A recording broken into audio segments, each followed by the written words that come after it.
Pete Roque. I'm the Code Enforcement Director for Four Leaf. I'm here with my co-host Cecilia Muela from the city of Santa Rosa. She is the Assistant Chief Building Official for that city. And our special guest today is Mr. Juan Garza, coming from the city of Bellflower, California. So, Mr. Garza, I met Mr. Garza some time ago during one of my stints in another jurisdiction.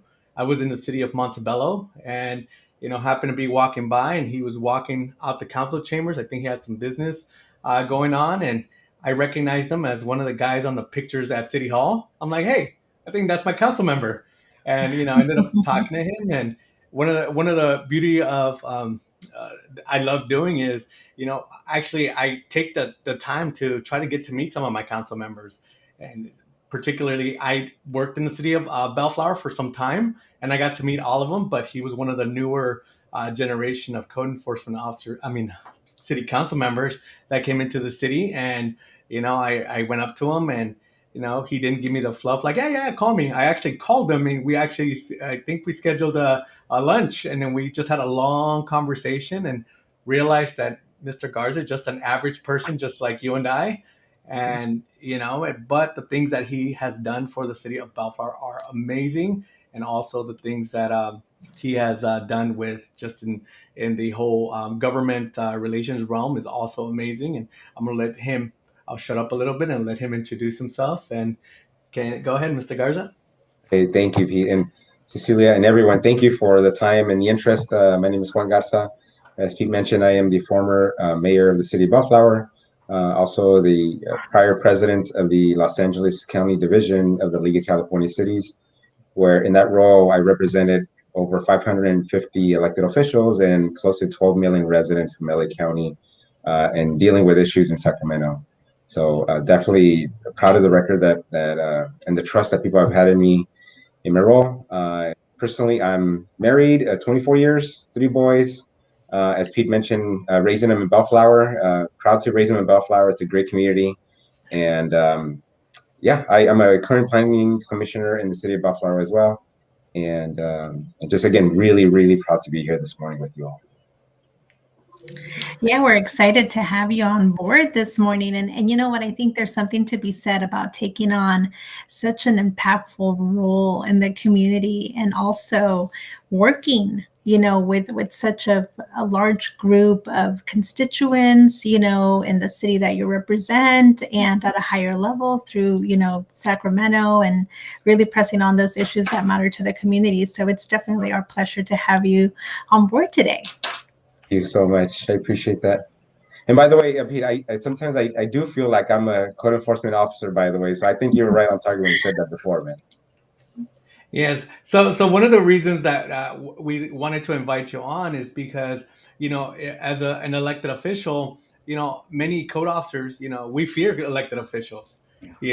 Some of I've heard in many forums, or oh, our council doesn't want us to do this, or our council doesn't want us to do that. And one of the things that I always stress is, people like yourself don't run on the platform like, I don't want the city to improve, and I want it to look crappy. I want to. Most people run on the platform. You know what? I want to better my city. I want it to look nice. I want it to be a place to live, work, and play.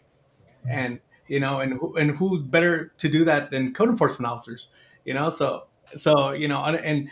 one of the things I see in many jurisdictions is there's not a miscommunication with some of the code enforcement officers and city council members. Whether it be management or the city manager, or sometimes the things get lost in translation, or people just make assumptions of things that happened in the past. Oh, you can't touch this person because he knew council member from like 20 years ago. So so that happens. And so I'm here kind of to debunk the myths today. You are an average person who ran for council, and you made a big impact in our community. I'm proud to be about Florian. I seen it.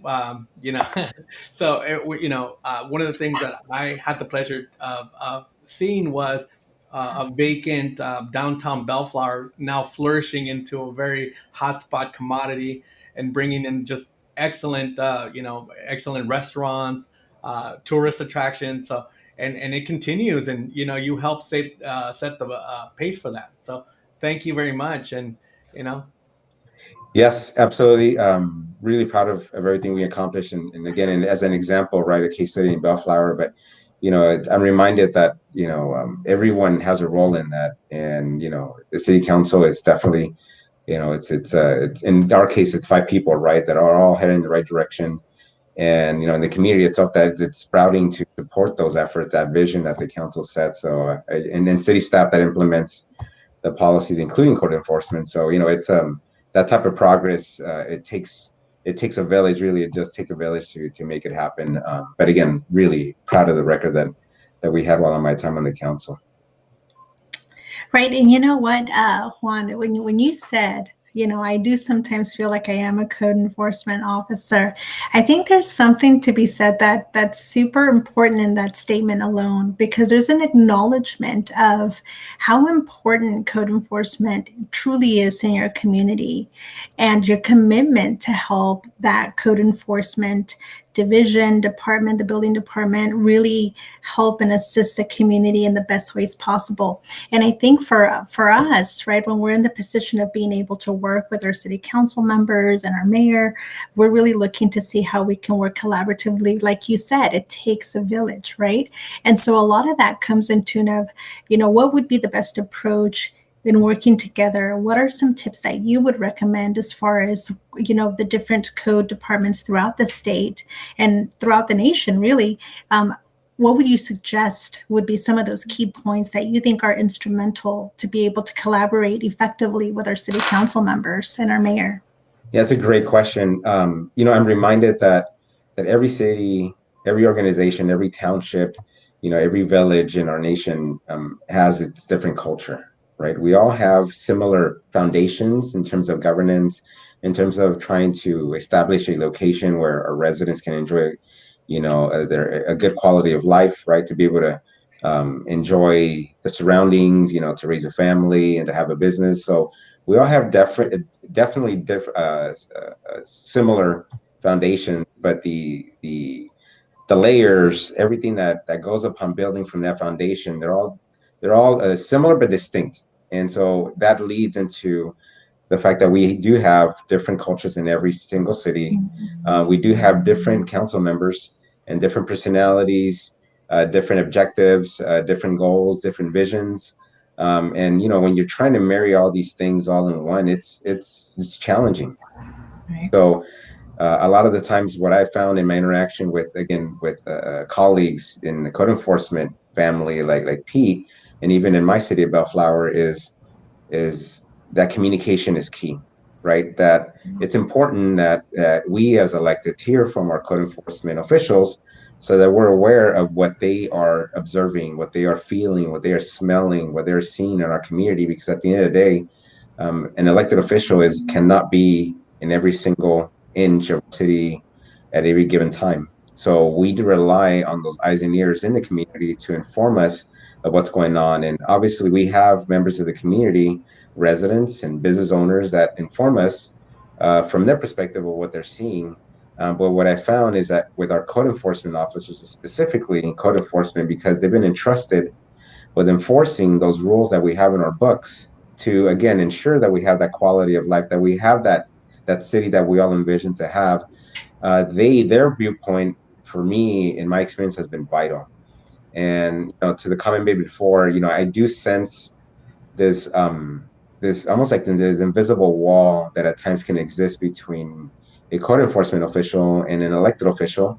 The obviously the respect that goes into what it is to be an elected official, and this assumption that, right, that we are expect that code enforcement officers should tread carefully when they're dealing with elected officials. And again, while we're all different, what I would say is that any facts, any information that is provided to an elected official, and I can assure you that no matter how abrasive an elected official may seem, or how nice an elected official may seem in any village, in any town, any city, at the end of the day, they're all human. We all listen. We all need that data, that information. And so the more that we as elected officials hear our code enforcement officers, the better. Because again, since you're our eyes and ears, we as elected officials are better able to service our residents, to service our businesses, to service our community, to be able to address their issues. Because at the end of the day, I think that's one thing that joins us as elected officials and code enforcement officers is that we're all there to not only enforce the rules, but we're there to provide that end goal, which is to provide harmony and a good quality of life in our communities.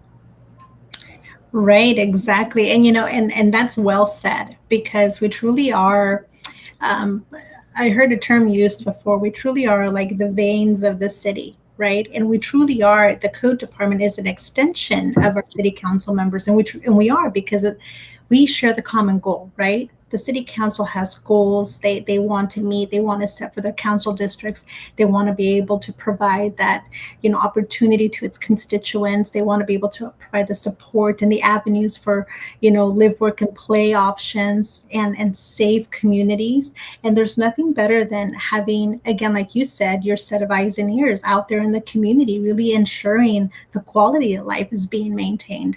And in addition to that, to be able to, report back to the city council and let the city council know, hey, this is what we've seen, these are the trends, this is where the areas of most need are, this is what we've done to be able to revitalize those neighborhoods and really give them an opportunity to thrive. So I think that's excellent, excellent information to be able to share with our community of city council members and mayors.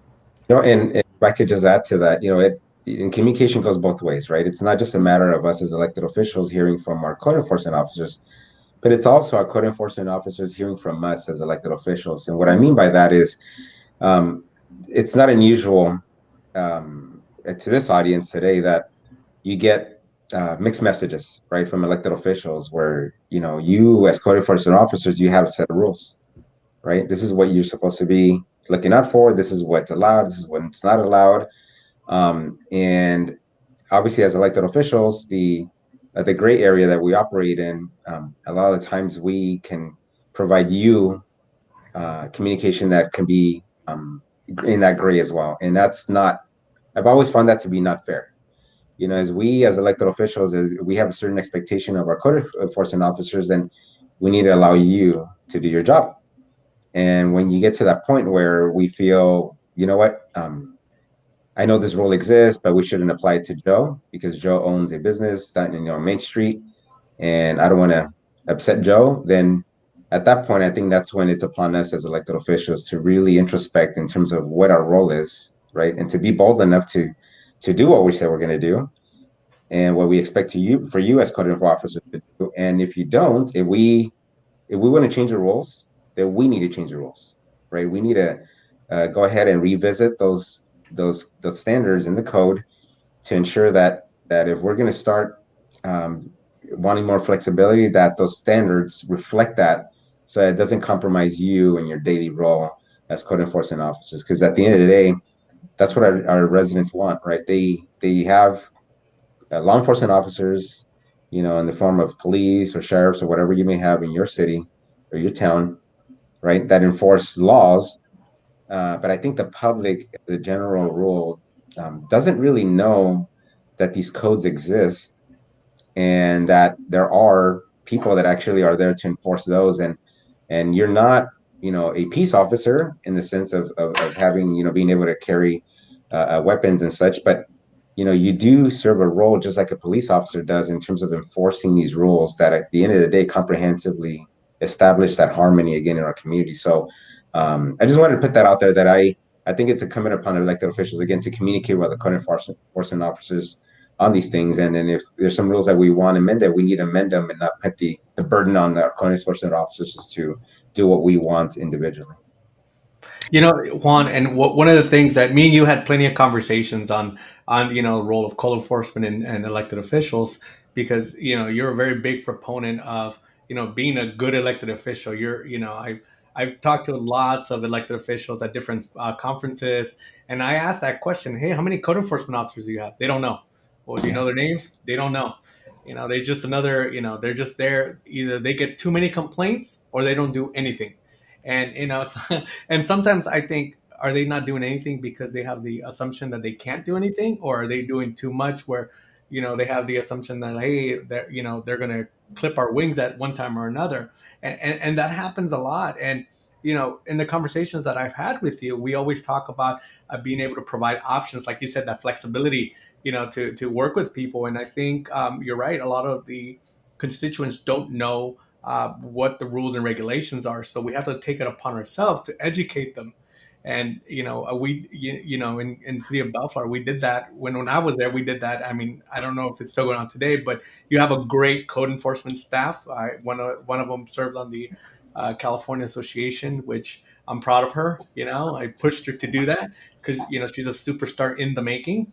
But in all reality, it's we have to be able to provide those options. And a lot of times, council members don't know that there's options. There's, like, for example, when somebody puts up a big old, let's say a popular restaurant puts up a big old banner, and it just gets all tattered and worn, and we have to enforce that. And everybody's like, oh, you don't want to mess with that business because they're going to call council member Juan, and Juan's not going to like it. And for us, we're like, hey, maybe you don't use the banner. Maybe we can get you some permanent signage. Here's an application. This is the process. These are the fees.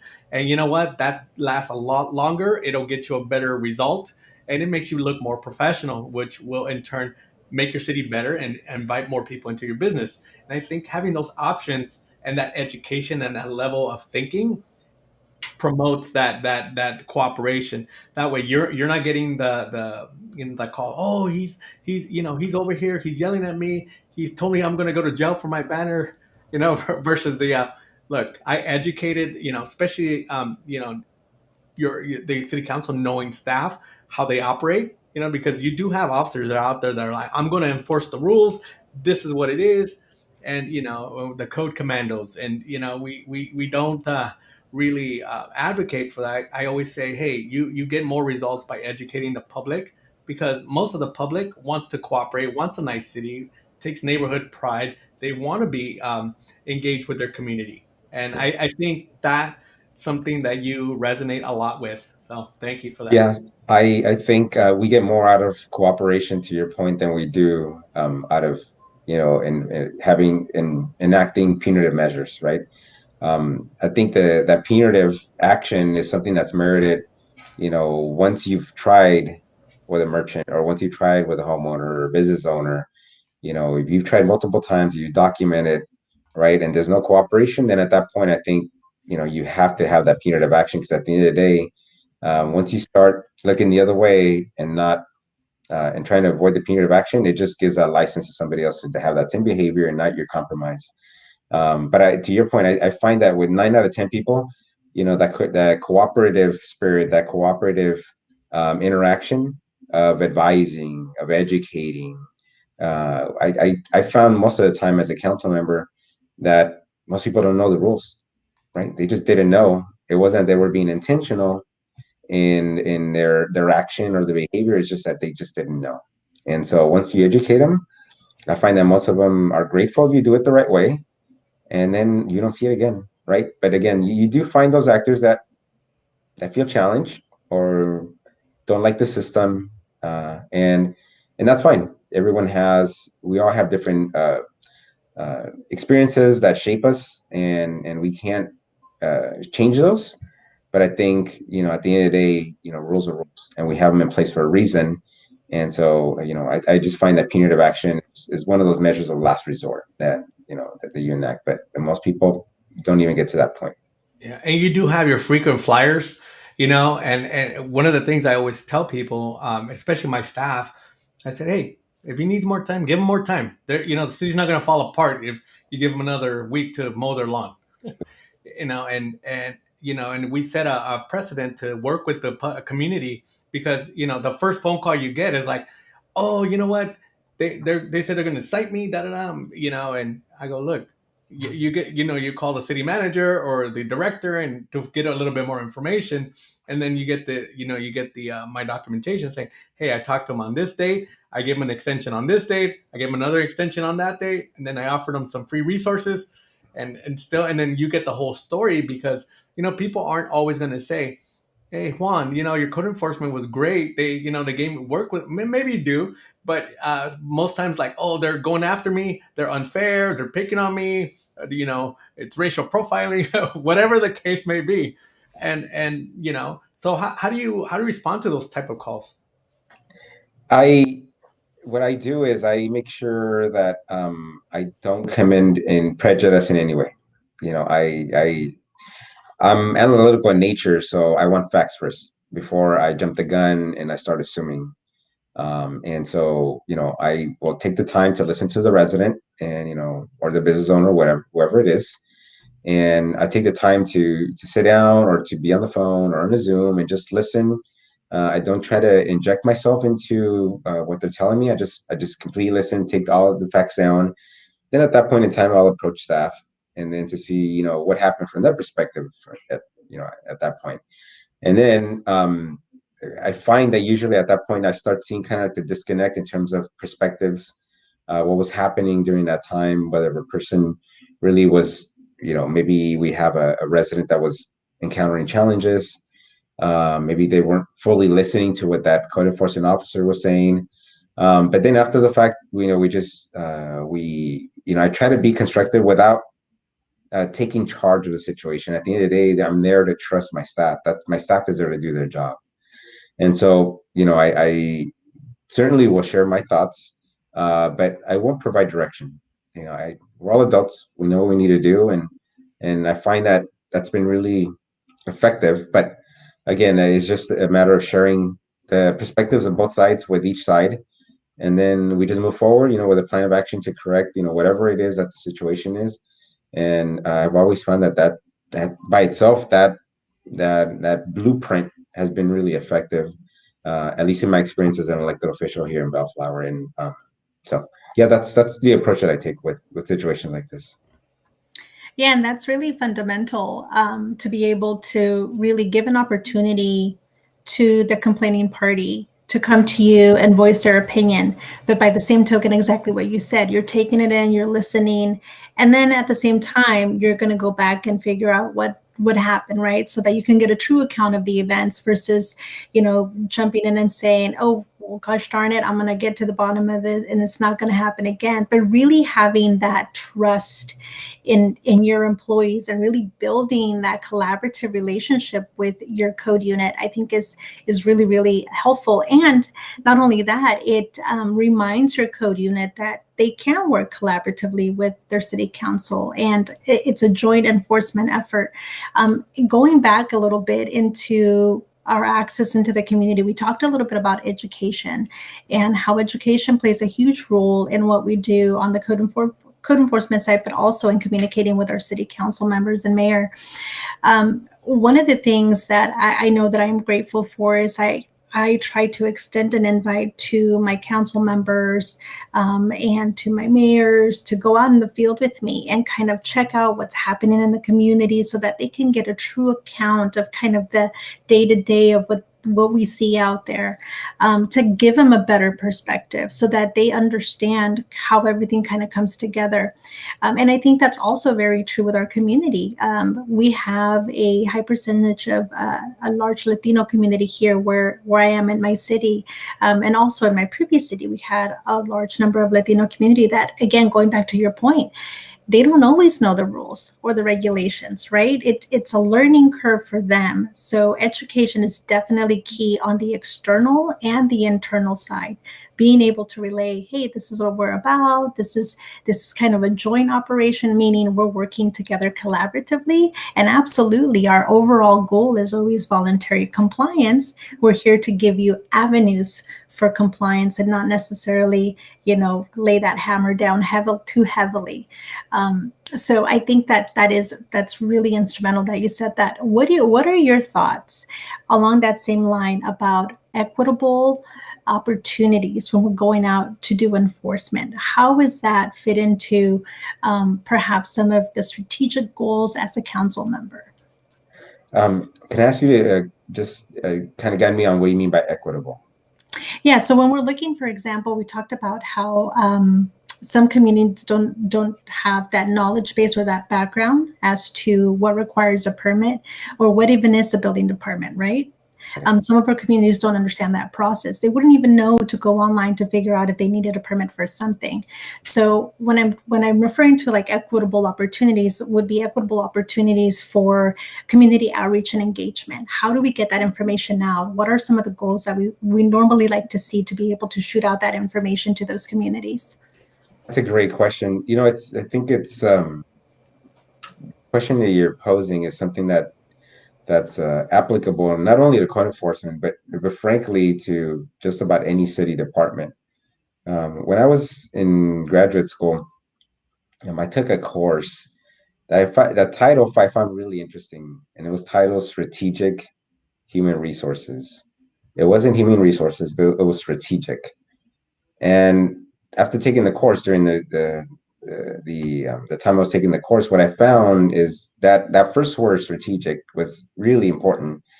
And the effort of this course was to attempt to educate not only elected officials but also our professionals that are in the human resource field to not be just human resources, and whatever it is that human resources was defined at what we individually defined it as. It was really truly an effort of raising the profile of this department, that it's not just a matter of hiring and firing or providing benefits, but it's also the key roles that human resources as an industry, or even as a member of the family in a city family, plays that's vital, right?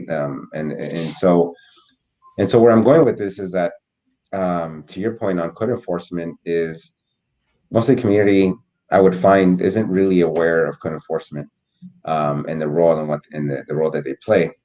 And so I think these avenues, these efforts like we're in here this morning, like videos, really to educate our residents are key. Not only that, but also, including like a little story expose within the traditional city newsletter or town newsletter, whatever that you may have, or even using social media, and just having a small little profile of Meet Pete, right? This is what Pete does for the city.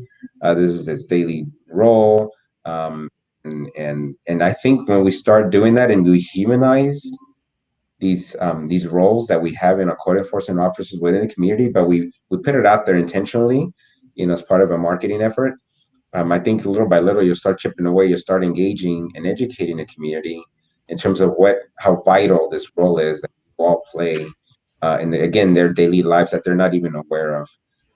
And so back to the human resources example, it's allowing for code enforcement to start being strategic, right?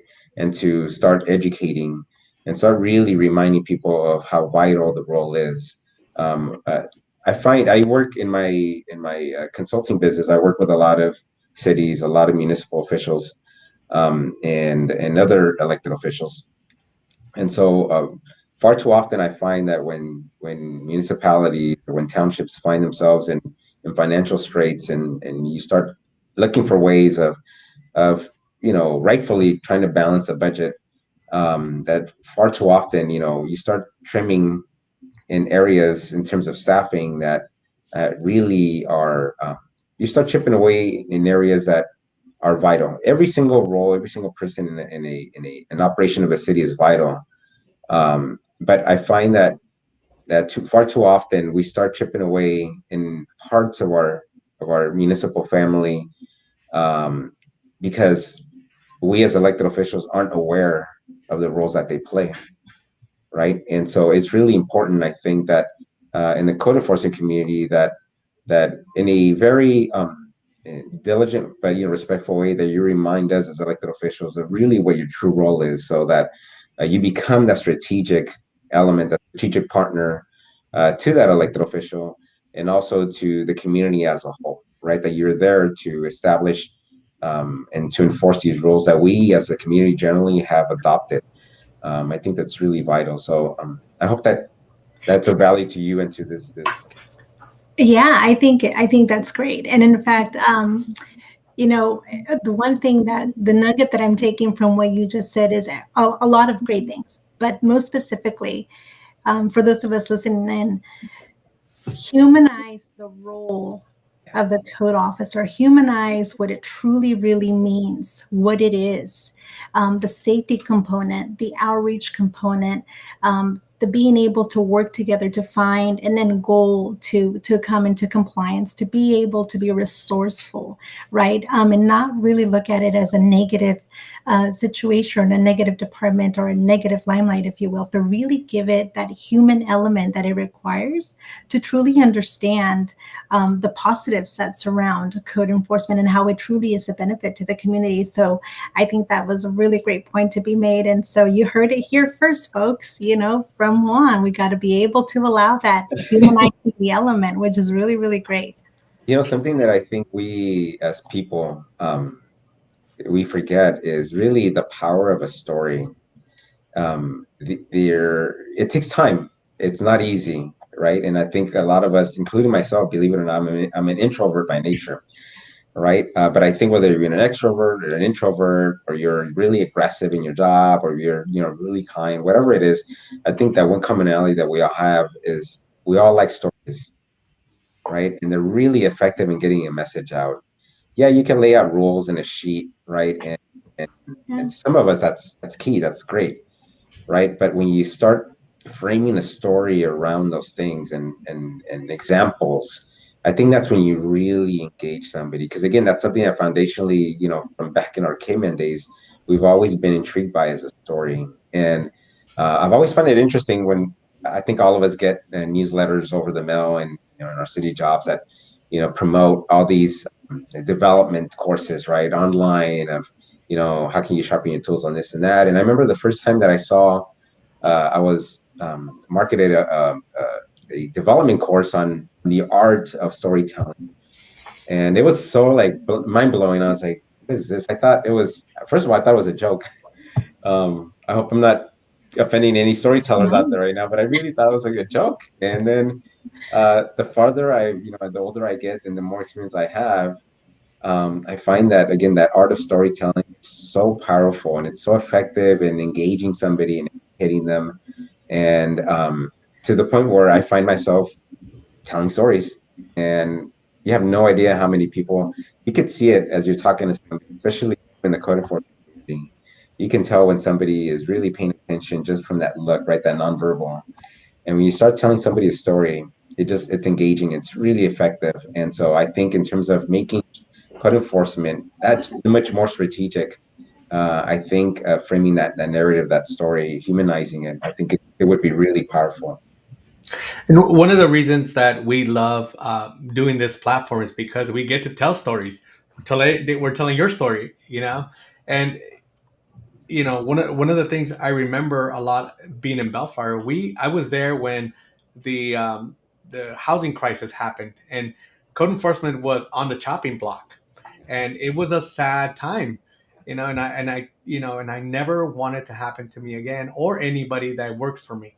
And the reason that happened is because code enforcement was seen more of a luxury than a necessity. And I think, when you have a community has that view of code enforcement being like the pool man, that's the first one to go, or the housekeeper, no, we're an essential service if you 100% do it properly. Because if you're just there maintaining and not adding value to your community, that is a recipe for, if you're just trying to stay afloat, you're probably going to be the first one to sink. It's the people that are swimming towards the shore that get the goal done.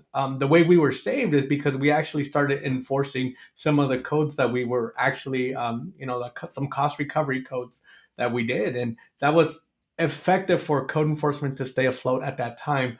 And they kept up with it. And one of the things that now we do a lot is, on these platforms, we tend to teach what we know. That way, other code enforcement people can benefit. So if another council member is hearing this, and this stuff resonates, we're always happy to have people on.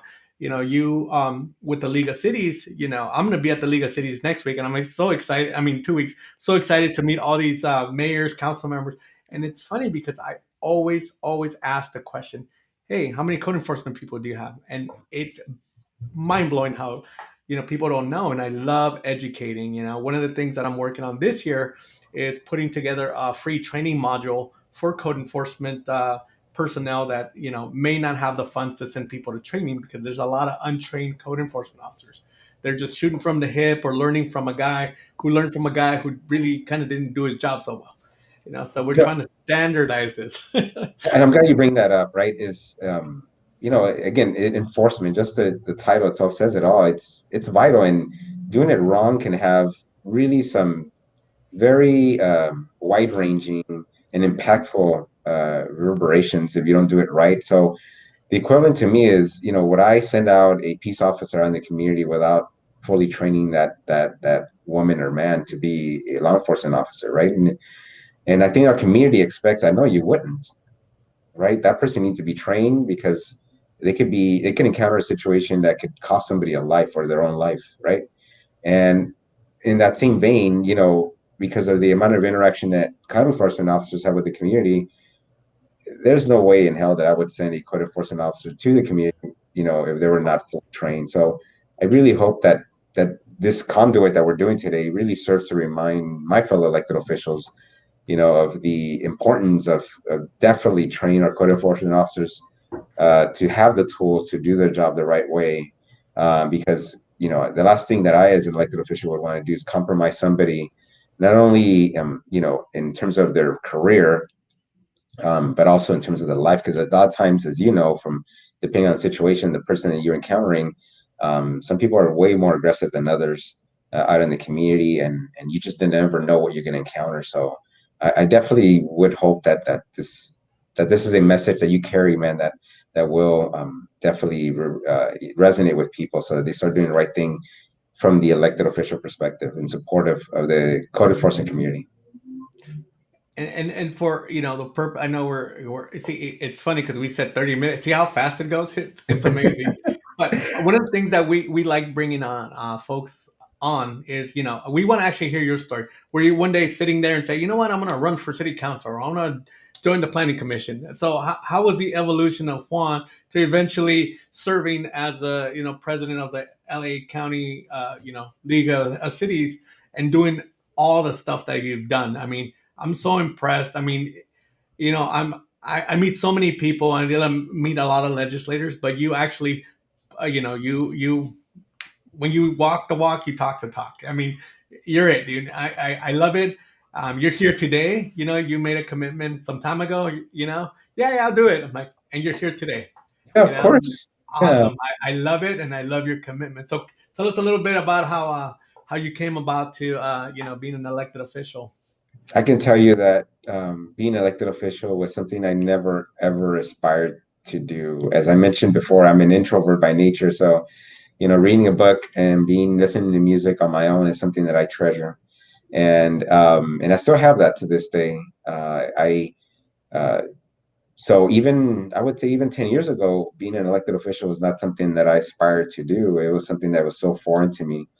But it reminds me of how just life kind of meanders in a way where we just never expect to.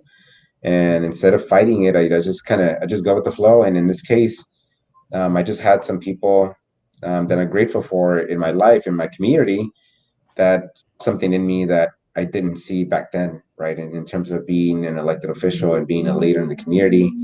And so it's something I don't take for granted. And it's, for me personally, it, I kind of like the way you ask a question, Pete, of people in terms of how many, are aware of how many code enforcement officers are in the community. One question that I tend to ask other elected officials is, why did you run? Right? Why did you run for office? And I can tell you, without naming names, that, and very unscientific, I'll point that out, that 90% usually of the elected officials that I run into, they ran for office because something happened that triggered them. Whether it was a business owner that didn't like the way City Hall was treating them, it was, or somebody put a fire hydrant in front of the house that they weren't happy about. It was a trigger. And in my case, it wasn't a trigger. My case, it was really just wanting to be an example to my sons. And again, I have 3 boys, and I thought, you know what, I should change that narrative of of someone should, right? Someone should fix something. Somebody should take care of that sign that's not up, to I switch it from someone to I. And when I did that, I wanted to be an example to my sons. And so I just envisioned myself just serving in a commission, just contributing back to the community, giving back, the knowledge that I have, based off my experience in being in the public role. I used to be a city staffer in the past, so I had intimate knowledge of the inner workings of the city, and so I thought, this is a way of giving back and showing my sons that they can give back to the community as well. And then from there, it just evolved. It just, was something I didn't aspire to do. In fact, the first time that I had really good people in the community in Bellflower that reached out to me asking me about running. Um, I said, no way, I'm not going to run. That's not what I want to do. I don't want to be in the front. I don't want to be talking in front of the people. I don't want to make me, I was comfortable in being in the back. But then I reminded myself of that credo of I should instead of someone should. And when I reminded myself of that, I thought, you know what? I need to walk that talk.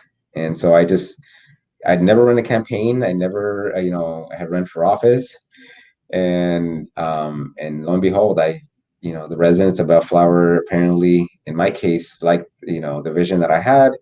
I think they found that, they could relate to my story, and I could relate to their story. And I think we're all, at the end of the day, what I found is that we're all wanting the same thing. And so thankfully, they elected me to office. But, to tell you that when I was a kid, I wanted to be the president of the United States or something of that role is definitely was not the case in my case. So, if there's anybody out there that's looking at this video and, aspiring to be, elected official, definitely do it. And you never know, there's people that are watching this that were just like me, that are just like me, and probably that's the last thing they want to do. I could definitely say it's something that's attainable. It's something that's you can take great pride in, and it's something that comes with an immense amount of responsibility, but it's truly gratifying. In my case, being a city that has spearheaded the effort, not only in economic development, as Pete said, but also in us having our own homeless shelter that's a model to other cities, of us, undertaking efforts in the industry of cannabis, which again, it's really controversial, but in our case, ensuring that use, that activity, that commerce is definitely controlled, to the point where it doesn't spill over and affect our community. It's something that I'm truly, truly proud of. And the fact that our community as a whole the standard of living is continuing to improve. So again, just so many things that have happened in my career as an elected official. But again, just reminded that it doesn't happen with just one person alone. It takes a village, it takes communication, and it takes our community of code enforcement officers to maintain it as well. So I just can't thank you both enough, and everyone that's watching this, for what they do on an everyday basis in our communities. And one of the things I really want to thank you for, you're very pro military, you being a veteran, and you invite me to everything that you have to do with military, and I show up when I can. And, the rebuilding of that monument was awesome in Bellflower. If you guys haven't gone, it's such a beautiful monument. You're also very integral part of bringing in the wall, Yeah. the Vietnam, the traveling wall. It was, just being there, because I've never gone to the Washington one, and just seeing it, it's touching, and you see people there crying, and because they never had the opportunity to see it, and reading all those names,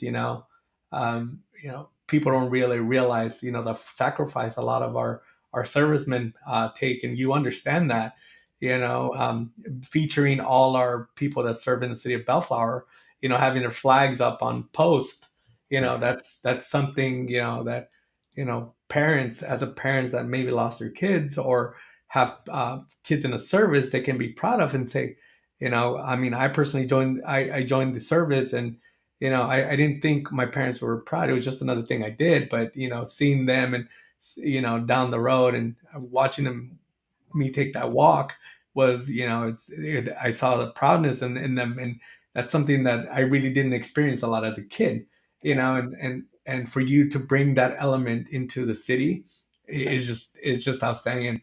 And I love that you do that, because you put not only yourself into your community, you're putting everybody else that has a similar type of experiences into that. So I thank you for that. Absolutely, no, proud veteran. Definitely, I think in our daily lives we forget, right, that uh, I think we forget how special really our country is. And yeah, it's not perfect, but we forget that. And I think reminding ourselves, right, of that fabric that really ties us all, not only in my cities about Florians, but also as Americans. It's really important. I think we're all here in this country for a reason, and so we have these events, like you said, like the Wall That Heals, the Roving Vietnam Veterans Memorial that we had in Bellflower. We were really proud to have, and revitalizing our Veterans Memorial in our city. I think those are just efforts, really, just to remind us, right, of how special of a country we do live in, the sacrifices that have gone on to allow us to really truly have our way of life that we have in our country that we've all bought into, right, as Americans, that we all adhere to. And so it's just, again, a reminder. It's in today's times, it's easy to forget. Um, and so again, just, it doesn't matter what political affiliation you have, or your values or anything. At the end of the day, we're all Americans, and so to be able to do that and have the community come out and support those efforts and support our veterans on a personal level, it means a great deal to me as a wartime veteran.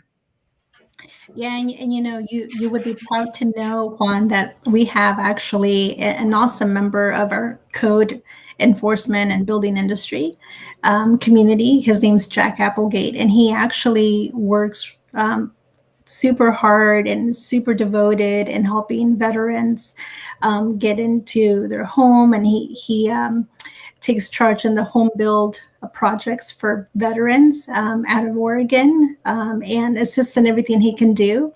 He's actually currently running as a candidate for the ICC Board of Directors. Really, really awesome guy. But it really goes back to what you said. It's the very fabric of our freedom and our constitutional rights and the right to live in an awesome place, a healthy place, a thriving place, and really creating that sense of caring by showing, or the sense of community by showing the sense of caring. It just really goes a long way. I think what I want to just kind of remind everybody of some key points that were brought up today from Juan is, one, it's really important to dive into that human element, to really look at humanizing the roles of, those folks that are serving their communities.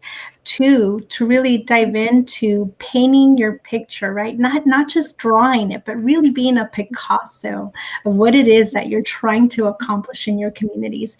And also reminding yourself that maybe this was in the trajectory of the road that you wanted to take, as far as whether or not you wanted to go into inspections or into a political role or city council or mayor or representative of your state or what have you. But really ask yourself, if not now, when, right? If not now, when? And I think you're a perfect example, Juan, of that tenacity and that grit and that dedication to get to where you want to be, and really embrace the role that you're in, right? And the path that you took, or the path that led you to where you are, that unbeknownst to you, you were going to have today, right? So thank you so much for all the great information. Really well received and really great information shared today.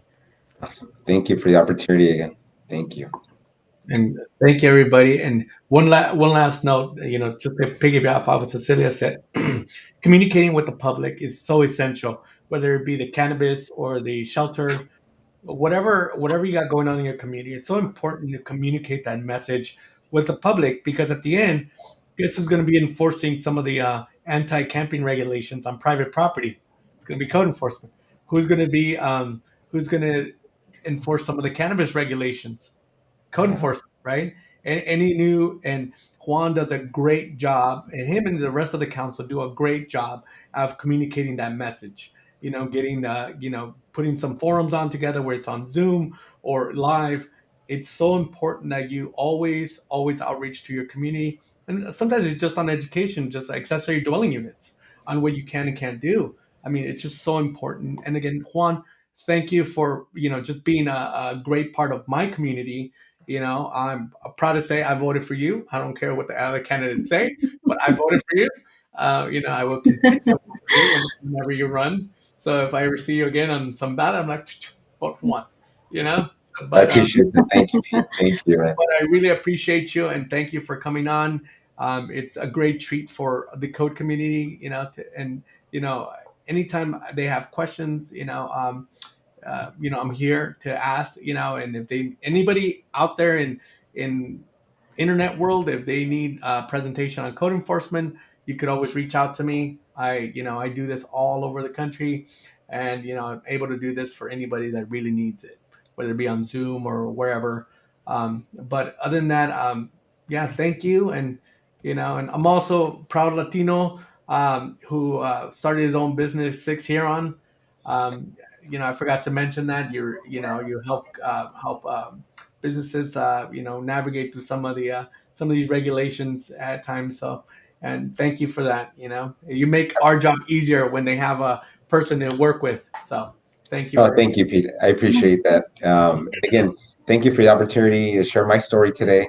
And if I can ever be of any help to the code enforcement community, count on me. But otherwise, Pete, it's always a pleasure to be in your company. Cecilia, it's a pleasure to meet you. I look Like, forward to meeting you in person one of these days. And absolutely. if anybody goes to League conference in here in California, and next month in Sacramento, I'll be there. And please come over and say hi.